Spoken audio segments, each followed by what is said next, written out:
ആണെങ്കിൽ നമ്മൾ പറയാൻ പോകുന്നത് മാന്ത്രികക്കല്ലുകളെ കുറിച്ചാണ്. ആദ്യം പറയാൻ പോകുന്നത് മാന്ത്രികക്കല്ല് ആയ കോഴി മാന്ത്രികക്കല്ല്. ഈ കോഴി മാന്ത്രികക്കല്ലാണെങ്കിൽ ഇതുപോലത്തെ ഒരു പഴയ ഒരു ആയുധത്തിൽ കിട്ടിയതാണ്. വാളൊക്കെ വരുമ്പോ ഇങ്ങനെ തടയാനുള്ളത് തോന്നില്ലപ്പോ. ഇനി ആ കോഴി മാന്ത്രികക്കല്ല് എന്നാ സഹായിക്കുന്നു നോക്കാം. കോഴി മാന്ത്രികക്കല്ലാണെങ്കിൽ നമ്മളെ പറക്കാൻ സഹായിക്കും. പിന്നെ നമുക്കാണെങ്കിൽ വേറെ സാധനങ്ങളും പറപ്പിക്കാനും പറ്റും. എത്ര വെയിറ്റ് ആണെങ്കിലും അതിനെ പറപ്പിക്കാൻ പറ്റും. ഇനി അടുത്ത് ഡ്രാഗൺ മാന്ത്രികക്കല്ല്.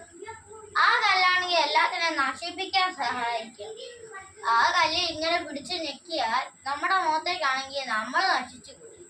ഇങ്ങനെ നീട്ടി ഞെക്കി കാണിച്ചാൽ എവിടെ നീട്ടുന്ന അവിടേക്കാണ് ആ സ്ഥലമാണെങ്കിൽ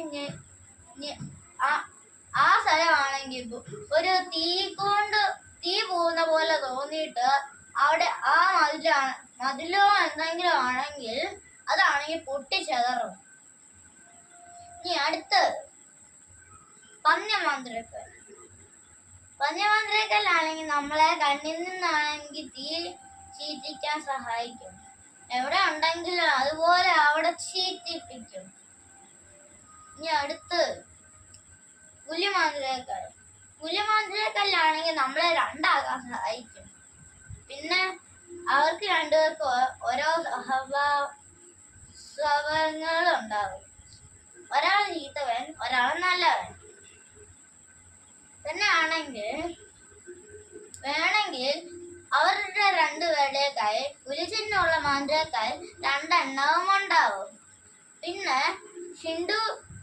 ഷിൻഡുവും വാൾട്ടറും. ഈ വാൾട്ടർ ആണെങ്കിൽ ആ ചീത്ത ജാക്കിനെ പിടിച്ചിട്ട് ഈ ജാക്കി മാന്ത്രികക്കല്ല് യൂസ് ചെയ്തപ്പോ ആ ചീത്ത ജാക്കിനെ പിടിച്ചിട്ടാണെങ്കിൽ ആ ജാക്കിനെ കൊണ്ട് മാന്ത്രികക്കല്ല് എടുപ്പിച്ചു. ആ മാന്ത്രികക്കല്ല് എടുപ്പിച്ച് ആണെങ്കിൽ ഷിൻഡുവിനാണെങ്കിൽ ശക്തി ലഭിച്ചു. Thank you. പിന്നെ അപ്പൊ ആണെങ്കിൽ വാട്ടർ ആണെങ്കിൽ മാന്ത്രികക്കല്ല് മൊത്തം ചെയ്തിട്ട് ആ രണ്ടാമത്തെ മാന്ത്രികക്കല്ലൂടെ ഇങ്ങനെ ആ ലാസ്റ്റത്തെ ആ പുലിചിഹ്നമുള്ള മാന്ത്രികക്കല്ലൂടെ ഇങ്ങനെ വെച്ചപ്പോ ഷിൻഡുവിന് മൊത്തം ശക്തി തിരിച്ചു കിട്ടി. ഇനി താങ്ക് യു. മുയല് മാന്ത്രികക്കല്ല് പറഞ്ഞോ? മുയല് മാന്ത്രികക്കല്ലില്ലേ?